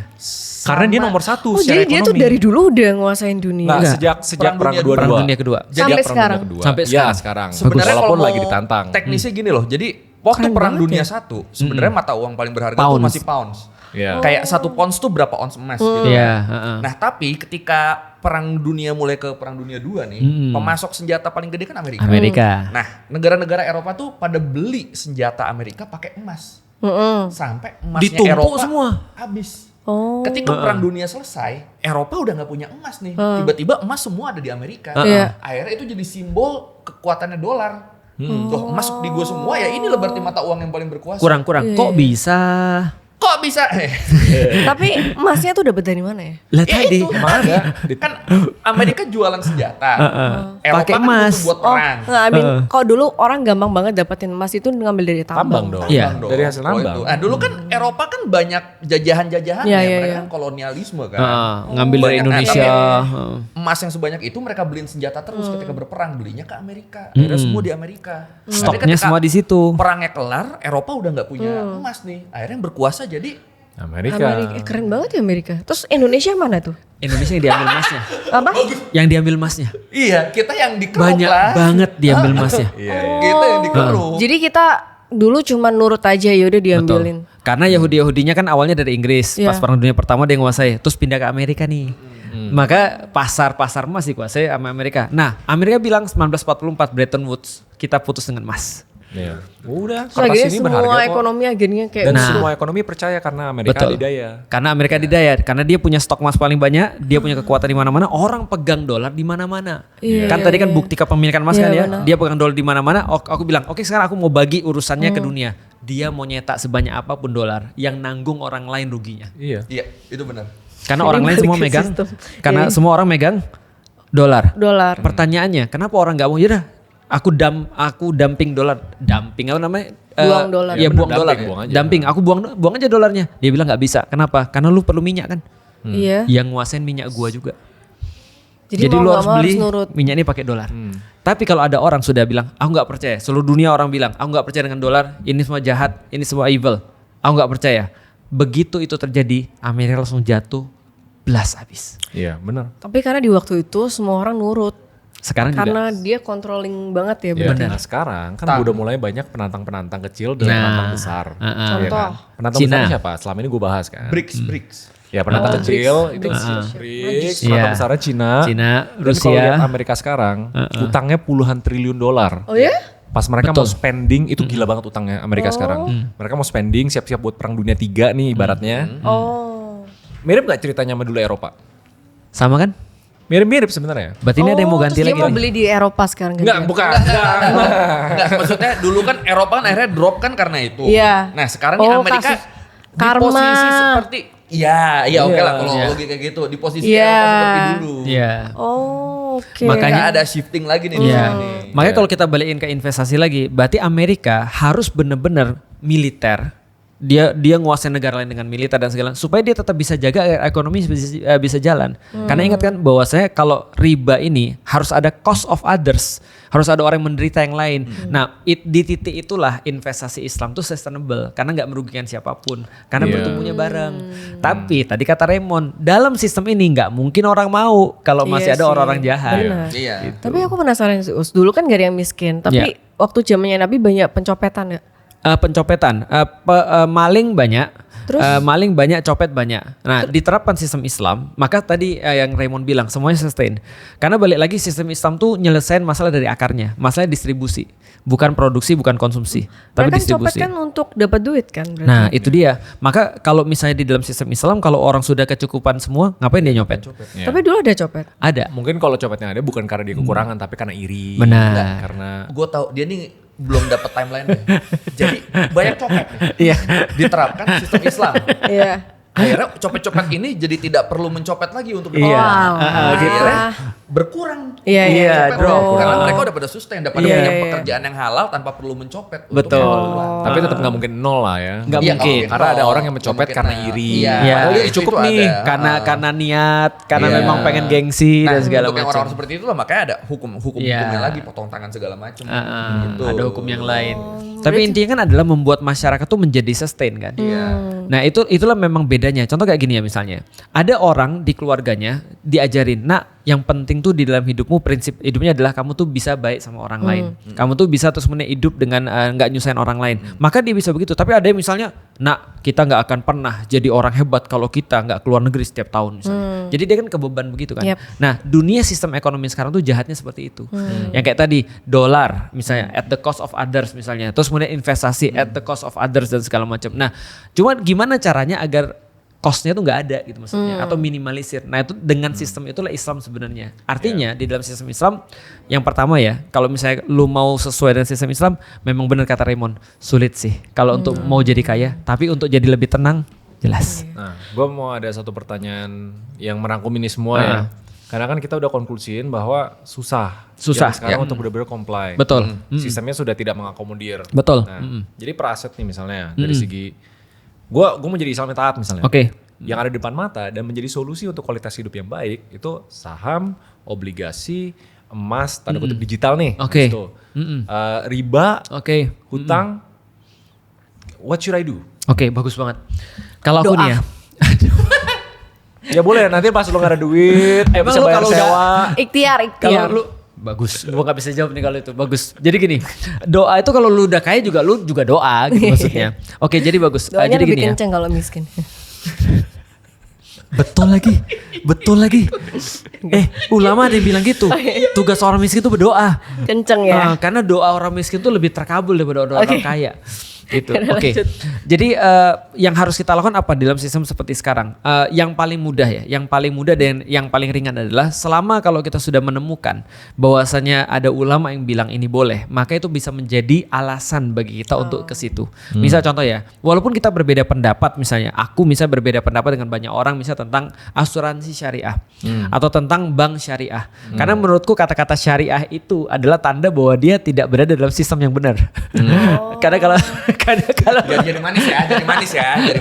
Karena Saya kalau- korban persyariahan nih Betul. beberapa kali soalnya. Karena tadi kalau misalnya syariah itu mau dipaksakan dalam sistem gak syariah, jadi akhirnya Harus ditaruh nama itu. Betul gitu maksudnya. Karena kita udah bahas bahwasanya Eropa dulu tuh syariah banget kan itu kan ya. Dari segi terus kemudian mereka bertransaksi dengan emas dan perak dan segala macamnya, tidak ada goror dan seterusnya. Nah, artinya itu memang sulit sih, tapi kalau memang ya kita berbeda pendapat, kalau sudah ada kata-kata oh ini sudah dihalalkan atau misalnya sudah melalui Dewan Syariah misalnya atau MUI sudah memberikan fatwa bahwa ini boleh misalnya. Nah, itu bisa menjadi alasan bagi orang untuk bertransaksi setidaknya dia lebih tenang karena ini sesuai dengan agamanya. Karena di dalam Islam itu ada hadis begini. Kata Rasulullah, dosa riba itu ada 73 pintu. Iya, itu gue inget Iya, lagi itu, dosa riba iya, tuh iya. keras loh. Lah kalau misalnya di Indonesia kan banyak banget bunga-bunga gitu, gimana sih? Nah, masalahnya gitu. Itulah. Masalahnya. Makanya minimal tadi kan kata Raymond, apa yang kita harus lakukan sekarang ya minimal lu carilah supaya lu lebih tenang dalam hidup beragama.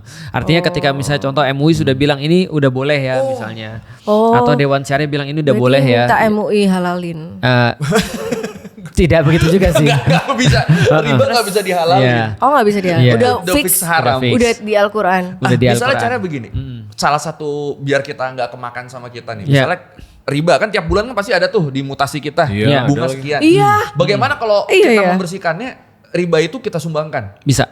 Iya kan? Bisa. kan? Wah haram dong. Enggak, beda Iya. sama korupsi gue gambar Iya. ya. Oh. Korupsi lu ada intensi. Kalau ini kan lu ngikut sistem yang mau Iya. gak mau lu Oh terima. iya mau Betul. nggak mau. Iya. Maka kalau aku biasa kumpulin setiap bulan. Lalu terus aku kasih ke beberapa project yang mengarah pada fasilitas umum. Oh. Buat WC, menarik. buat jalan, untuk kepentingan umum. Nah itu aku keluar karena aku tahu itu bukan duitku. Gitu kan ya. Yang penting aku nggak ngambil duit itu untuk aku pakai dalam kehidupanku. Iya. Kira-kira gitu. Nah itu adalah tadi caranya gitu tadi ya. Coba cari dulu yang mana yang halal, apa asuransi syariah. Ya Oke. selama dia masih ada, walaupun aku berbeda pendapat ya silakan aja. Atau misalnya digital emas misalnya juga ada yang memperbolehkan kan. Yep. Kalau misalnya underlyingnya jelas dan segala macam. Walaupun aku mungkin berbeda pendapat dengan itu. Nah itu yang paling mudah tuh. Yang berikutnya adalah ya memang akhirnya kayak aku. Akhirnya karena aku ya tadi prinsip Raymond, berinvestasi. kerjakan yang kamu tahu. Aku taunya adalah investasi ke bisnis. Kalau untuk mengembangkan uang ya. Kalau secara pribadi ke anak-anak aku selalu bilang begini. Termasuk pada teman-teman yang ngaji. Aku tidak pernah sayang selama itu untuk pendidikan. Selama itu untuk buku. Aku nggak pernah sayang apapun. Kenapa? Karena menurutku, apalagi Koi udah pernah bilang ya, data-data di negara itu tidak pernah investasi di bidang pendidikan itu adalah buruk. Ya. Selalu itu return investment paling tinggi Paling tinggi. Betul. pada pendidikan. Dan akhirnya aku juga tidak merasa bahwasanya aku ikut andil dalam keburukan di dunia ini. Kalau arisan.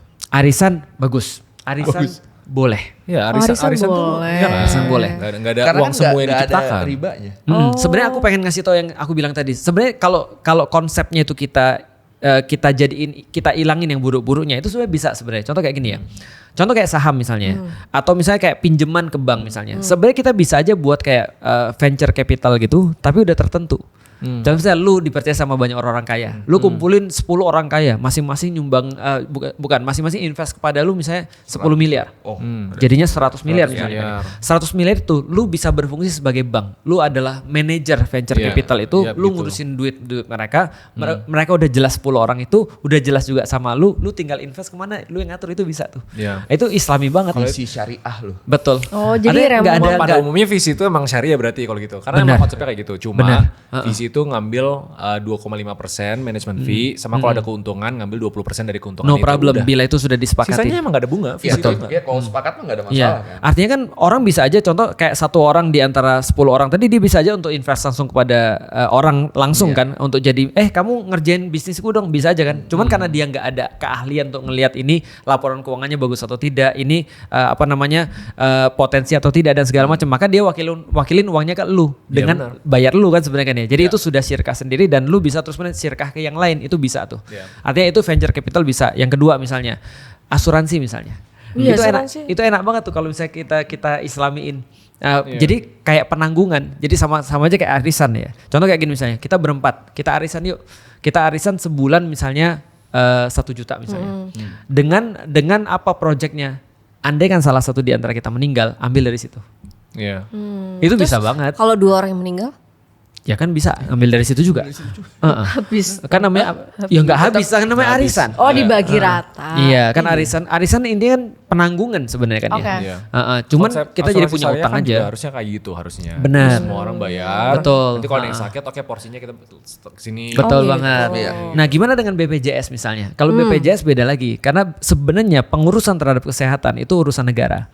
Artinya harusnya sih tidak melibatkan dari rakyat lagi, gitu. Apalagi rakyatnya udah bayar pajak, gitu maksudnya. Tapi kan ini kan sekarang jadi bisnis kan, problematika. Jadi artinya sekarang POV daripada pemerintah adalah pemerintah menjadikan rakyatnya itu adalah bukan talent apa ya? Sumber Customer, income. sumber Customer. income. Jadi mereka berbisnis dengan rakyat, bukan melayani rakyat. Harusnya kan kita udah bayar mereka tuh untuk mereka ngelayanin kita kan. Hasilnya sekarang mereka malah berbisnis dengan kita. Gitu, itu problemnya tuh. Oke, konklusinya ya kita harus cari aturan-aturan yang biar kita bisa menenangkan diri untuk Betul. setiap investment yang kita make. Dan mau nggak mau, Betul. kita berada di sistem yang tanda kutip tidak ideal untuk Islam. Bener.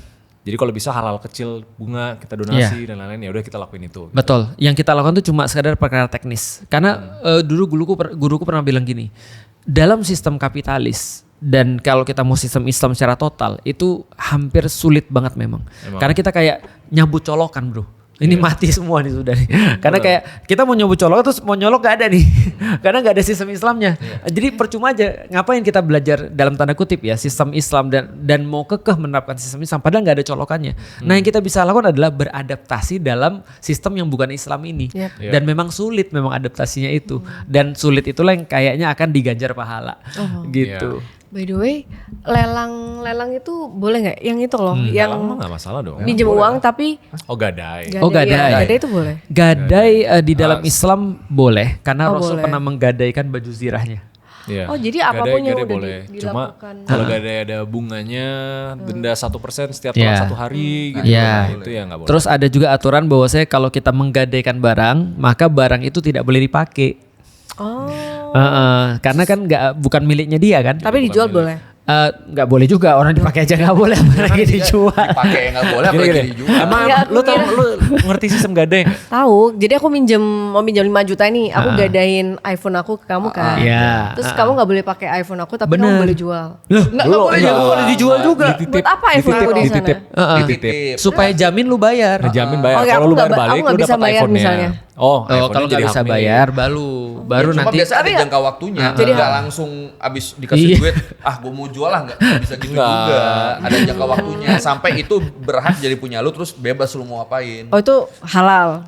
Gadai halal. Selama Sama tidak nggak ada ada. bunga. Iya. Kalau dia ada bunga. Ini video jadi mengajarkan ekonomi basic kepada Feren Onel lah ini. Iya. Dan Tapi sejujurnya gue masih agak, gue penasaran, lu tau bedanya riba sama bagi hasil gak? Tuh kan? Dari tadi kita Riba. Gue ada feeling nih, ini orang kayak gak ngerti nih bagi Riba. hasil yang mana, riba yang mana nih. Bagi hasil Harusnya tuh sih aku lu paham ngerti sih, sih, Fer. bagi Harusnya lu hasil. ngerti sih. Jadi Bagi hasil pokoknya tuh ada resiko. Bagi keuntungan gitu kan. ada resiko. Iya. Resiko apa? Dan kalau kerugian resiko ya udah. Iya, kalau Iya. misalnya aku invest ke Ustadz Fer suruh dakwah terus nih. Ya. Nah, bisa. Oke, Bisa. iya. Ternyata aku tidak bisa dakwah. Iya, ternyata dia bilang nggak bisa rugi. dakwah, aku Rugi rugi. kan? Nah, Nah, Iya. tapi kan kalau lu apa? misalnya sistem sekarang nih, lu Ustadz Fer hutang ke lu. Utang ke aku, Buat dakwah gitu misalnya. Dan lu janjinya 10%. Terus ternyata nggak bisa dakwah. Iya, itu aku rugi kan. Enggak, tetap aku harus bayar kan? Tetap harus bayar dong. Iya. Mau gimana pun. Heeh. Jual Oh, rumahnya, soalnya jual Ustadz modal ke aku ya. Bukan, ke lu Ngutang ke- ngutang ke lu. ke lu. Nah, kalau misalnya Feren, Ustadz Felix nih pinjam 10 juta buat dakwah, terus dia bilang, "Oke, Ustadz. Tapi 10% ya. bulan depan kalau belum dibayar naik 10% ya." Nah, itu nggak boleh. Itu Ya, riba. Itu riba. Tapi kalau misalnya itu cuman aku jadikan gertakan gitu. Tetap nggak boleh. Tetap nggak boleh. Biar nurut. Iya. Maksudnya jangan kabur. Iya, tetap nggak boleh. Ya udah, gue lebih tegas nih soal timeline. Pertanyaan netizen. Tapi aku merasa riba itu buat orang biar nurut aja sih. Enggak juga. Enggak, juga ya. karena riba kan ngancurin dari Iya. basicnya. Riba itu pada dasarnya adalah ngambil harta orang lain Iya. dengan cara yang Oh, kayak curang. nguras gitu ya. Betul. Mm-mm.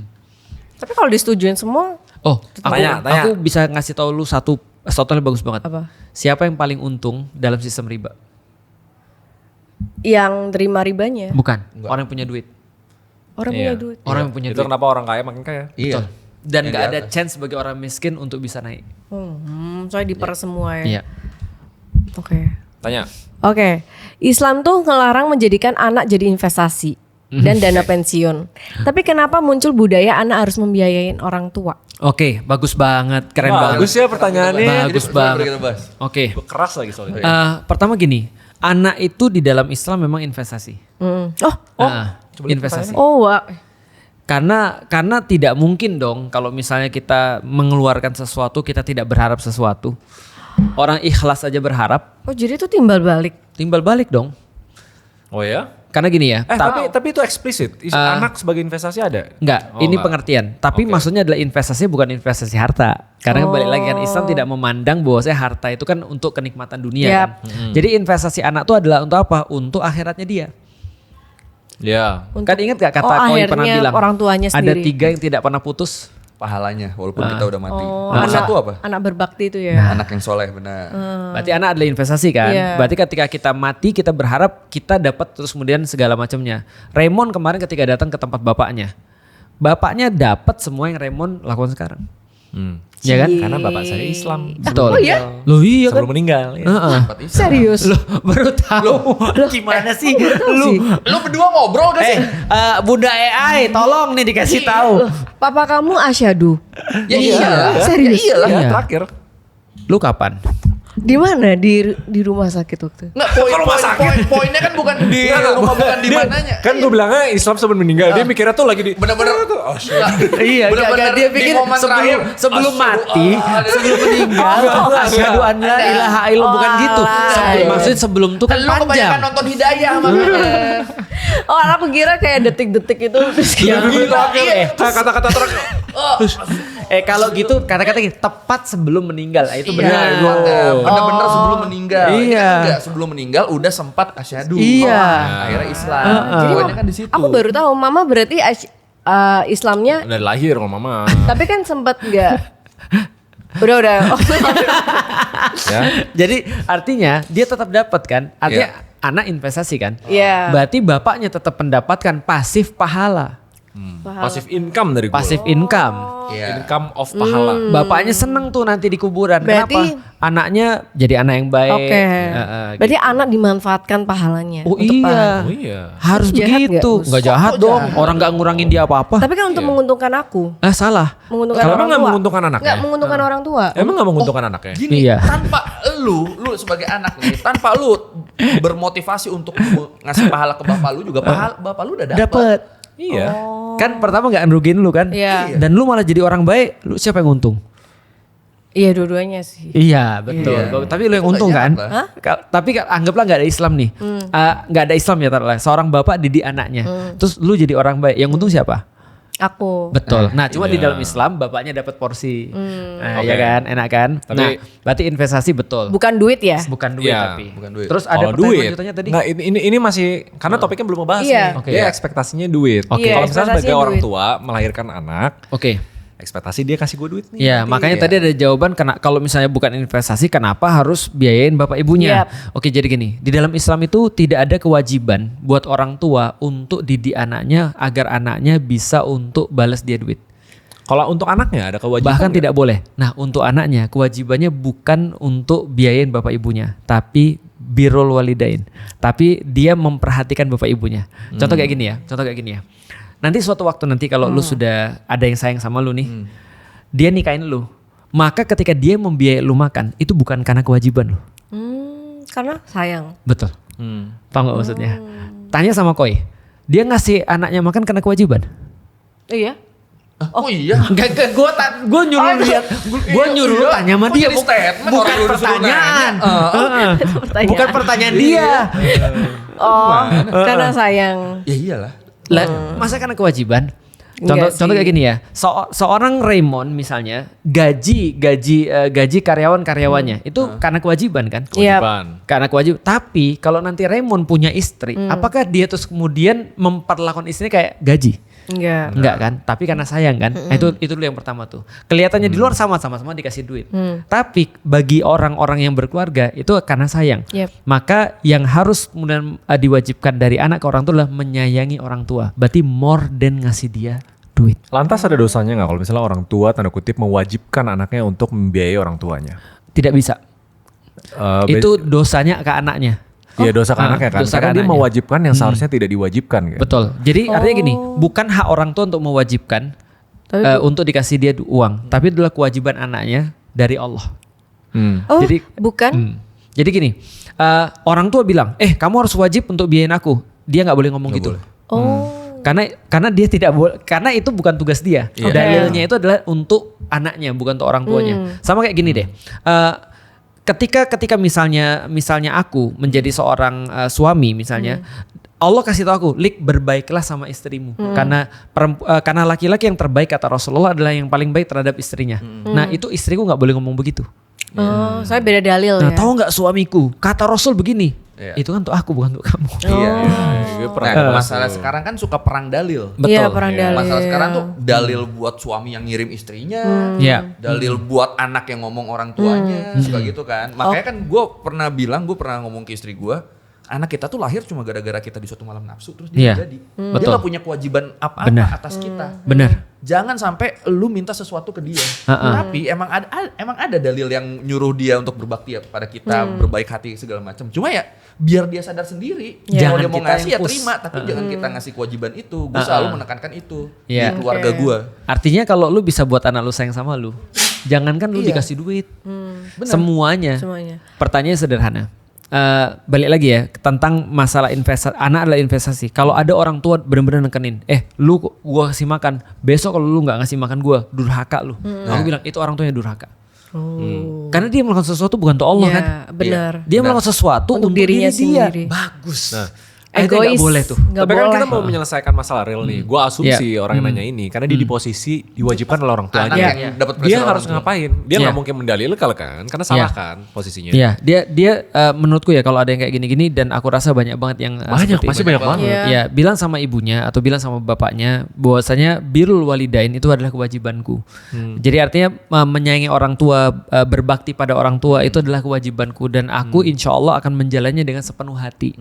Nah, kalau misalnya sekarang ini malah diwajibkan kepadaku dari kamu, itu berarti bukan karena Allah tapi karena kamu, itu masalahnya. Dan problemnya lagi adalah ini problemnya panjang ya menurutku ya. Karena gini, kalau orang tua gagal untuk mengajarkan anaknya untuk sayang sama dia atau sayang sama dia karena Allah, itu berarti gimana ya? Kalau aku fail ngajarin anakku, terus aku berharap apa daripada anakku? Harusnya aku ngenyarain diriku sendiri kan? Iya benar. Paham gak sih maksudnya? Contoh kayak gini misalnya, aku tahu anakku tuh wajib untuk nyayangin aku. Cuman kan masa sayang tuh kita paksa. Kamu harus Iya, nyayangin aku loh. bener. Itu malah orang jadi ilfil kan. Iya. Aku cuma bisa sedih sih ketika anakku misalnya contoh kayak ketika anakku misalnya ngomongnya keras misalnya, aku cuma bisa sedih sih. Terus aku cuma bisa bilang jangan kayak gitu dong gitu misalnya. Tapi aku bilang kamu terus ngomongnya kayak gini. Itu kan hasil pendidikanku justru. Iya. Benar. Nah makanya menurutku ya kepada semua orang tua, anak itu investasi betul, tapi itu adalah dalam bidang akhirat. Karena itulah sekarang tuh didik dia untuk mencintai Allah, mencintai orang tua. Nah karena kalau dia sudah mencintai orang tua, itu bahkan tidak menjadi bahasan kita lagi tuh. Nah kalau ada yang sekarang seperti itu, menurutku ya ajak ngobrol orang tuanya, bahwasanya aku akan melakukan yang terbaik, tapi kalau sudah melakukan yang terbaik, jangan diwajibkan seperti ini ya, karena yang terbaik yang dilakukan. Berarti kita sebenarnya boleh dong ngomong ke orang tua kita, kalau Anda menuntut saya seperti itu, Iya, saya juga bisa menuntut. itu akan menjadi dosa untuk Anda. Betul. Dengan motivasi kita nggak mau orang tua kita berdosa. Bener, Boleh kan? bisa. Iya. Tuh dengerin Walaupun ya kemungkinan orang tuanya nggak langsung terima ya. Iya, Nggak nggak makin bakal tersinggung terima tuh. sih. Karena- makin tersinggung. Kalau nggak terima, klip videonya Ustadz Iya. Felix tadi. Bagus. Kirim ke Karena WA keluarga. gini ya, karena gini, ini berlaku both ways ya. Ini berlaku both ways. Kalau kita menuntut orang, kemungkinan besar kita akan dituntut orang. Apa? Kalau kita menuntut orang, mulai menuntut orang dengan Oh, dalil iya. untuk dia akan menuntut kita dengan dalil untuk kita. Kalau kita menuntut orang dengan dalil untuk dia, maka dia akan menuntut kita dengan dalil untuk kita. Contoh ya, aku banyak banget dengar orang tua, even kadang-kadang Ummu Alila ngomong begitu. Maka aku kadang-kadang ngomongin aku nasihati jangan ngomong gitu ke anak-anak. Apa itu? Contoh kayak gini ya, kamu tahu nggak sih berat banget ngelahirin kamu? Sebentar itu dalil buat siapa tuh? Kata-kata berat banget ngelahirin kamu itu adalah harusnya di pikiran anaknya, bukan di pikiran ibunya. Paham kan? Kemungkinan besar nih dia nuntut kan. Iya. Kamu harusnya begini nih, karena aku tuh udah berdarah-darah ngelahirin kamu. Kamu tahu nggak sih ketika kamu masih kecil aku harus jagain kamu kayak apa dan segala Iya, macam. iya. Ini kan tadi kayak investasi berharap balik kan ya. Ya. Tahu nggak anaknya bakal bilang apa? Apa? Siapa yang minta kamu ngelahirin? Iya. Paham gak sih? Jadi Iya. kalau aku ya, aku bilang sama Ummu Alila jangan ngomongin kayak gini karena kita nggak mau responsnya begitu. Iya benar. Contoh ya, Ummu Alila pernah bilang kemarin, aku senyum-senyum sih, cuma aku nggak ngomong di situ. Dia bilang gini, kamu tahu nggak sih, seumur kamu, Umi tuh udah bisa apa? Bu, itu banget tuh. Aku bilang gini, itu Iya, harusnya orang tua pikiran banget anaknya. tuh. Sekarang aku mau nanya, kira-kira anak ngomong apa? Gak tahu. Minimal ngomong udah beda zaman. Iya sih Akhirnya- pasti sih. akhirnya Ibu anak- umur berapa? Wapres kita umur berapa? Apa sih? Biasanya gua ya kayak gitu. Hey. Biasanya Udah. gua. Hey. Artinya gini, coba bayangin. Tepat anakku ngomong gitu. Zamannya Umi kan udah beda. Aku bilang, kena lagi aku bilang. Maksudnya gini, karena kalau kita nuntut orang Iya. dengan Iya, cara kita bakal seperti itu, balik. pasti balikannya begitu. Benar. Coba kalau kita bilang misalnya begini ya, contoh ya. Dalil yang dia harus terima adalah contoh ya. Coba kalau anaknya bilang begini. Bayangin, Umi zaman dulu udah bisa apa sih? Terus anaknya bilang, zamannya beda, Nak. Gimana kira-kira keluarga itu? Oh, so sweet. Gimana caranya bisa membentuk keluarga kayak gitu kan? Iya. Berarti harus ada cintanya dulu kan? Cina. Oh, Ya emang di keluarga Ustadz Faris ada Cinanya ada. cinta. Ada Cinanya ada. Cinta. Tapi aku punya ide sih. Iya, gimana? Gimana kalau dalil orang tua dilarang dibaca anak, dalil anak dilarang baca orang Itu tua? kan yang kita omongin tadi. Gua dari tadi ngomong Dari gitu. tadi ngomong Enggak, gitu. Bahkan tapi- kita udah pernah ngomong gitu sama si Eki. Udah 2 kali kita Enggak, ngomong gitu. maksudnya kayak ya udah kalau misalnya ada orang mau beli dalil, dalil Beli tuh dibaca dalil. di mana? Beli dalil ngapain dalil dibeli? Dalil dibaca di mana ya? Ya lu googling juga ada. Iya. Oh, ada. alah. Bisa di Jadi mana-mana. maksudnya Nggak kayak bisa sih. Enggak, itu Nggak harus bisa. membangkitkan kesadaran di masing-masing kalau jangan memanfaatkan dalil demi keuntungan lu Iya. buat positioning lu lebih tinggi dari Oke. yang Iya. lu ajak bicara itu Enggak. loh. Dalil itu di buku. Iya, dalil itu argumentasi artinya. Oh, maksudnya bisa aku baca di mana lengkapnya? Bisa. Hadis ada, nanti Lu aku kasih googling bukunya deh. apa? Hadis Udah itu buku. Buku ada. Iya. Nah, ada Ada tulisannya bukunya. ya? Kayak Ada, misalnya ini dalil ada. untuk orang tua, ini Ada. dalil. Ada. Nah, jadi buat orang tua, robek aja yang punya anak. Yang punya anak dirobek. Jadi nggak dibaca. Nggak, emang lu kira ada dalil edisi orang tua, dalil edisi anak gitu kan? Katanya ada kayak gitu. Tunggu. Bukan gitu, Fer. Enggak semua rumah punya buku dalil yang setebal apa Iya. enggak gitu bentuknya. Tapi filternya yang penting. Iya. Oh, Nah, iya. makanya cenderung kita orang kan ngajarin. kalau dengar dalil yang menguntungkan mereka malah mereka ingat. Nah, itu Tapi dalil yang Itu jadi tuh. tanggung jawab mereka lupain. Nah, itu tuh. itu kenapa suka ada perang dalil, Nah. istri ngirim ke suami ngirim ke istri, anak ngirim ke orang tua ngirim ke anak. Dalil Jadi jangan kewajiban yang sebelah sana. jadi jangan nge-cut ini lalu dikasih ke yang lain, malah itu salah. Oh ya itu salah gak? Jadi Iya. nggak boleh nge-cut Iya. stop Jadi harusnya gini, ketika lu nonton Escape, orang tuh senantiasa ngeliat gini, jangan, oh ini bener banget harus didengar sama suamiku nih, atau harus didengar sama istriku nih, enggak. Oke. Kayaknya bener banget ke aku, nah itu baru bener. Ah. Karena orang baca Quran itu untuk diri Iya, dia, iya, bukan untuk orang lain. Artinya kalau menurutku ya, kalau itu kan enak terjadinya kan ya. Contoh misalnya kayak seorang anak misalnya bilang sama orang tuanya, aku kebayang sih ketika kamu ngelahirin anakku kayak apa. Terus orang tua bilang, kan kamu nggak minta, itu kan kemauanku. Itu kan bagus kan. So sweet banget. Nah, cuman Iya, kenapa iya. sekarang kebalik? Karena perang dalil tadi. Perang dalil itu hasilnya. Karena tidak ada rasa cinta. Iya. Karena anak ketika lahir jadi diukur berapa Iya. yang akan balik ke gue. Benar. Aduh serem Bahkan yang lagi banget. rame Iya. kan belakang ini prinsipnya pernikahan itu bisnis. Transaksional. Punya anak tuh bisnis, banget, transaksional. serem Nah mindset itu tuh nggak berlaku sama cinta. Betul. Iya, iya, Maka iya. scary marriage itu nggak ada kalau lu sudah mulai dengan cinta itu. Nah, cinta itu tidak diwakili dengan pacaran. Iya. Gitu. Gue ada cinta satu lagi. Heeh. Satu malam. Bukan, enggak. Cina satu lagi.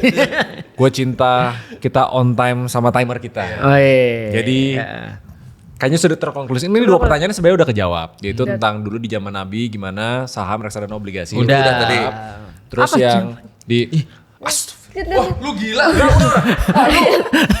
Lihat Ini puasa kita bisa batal gara-gara kesel ini kayaknya. bisa banget.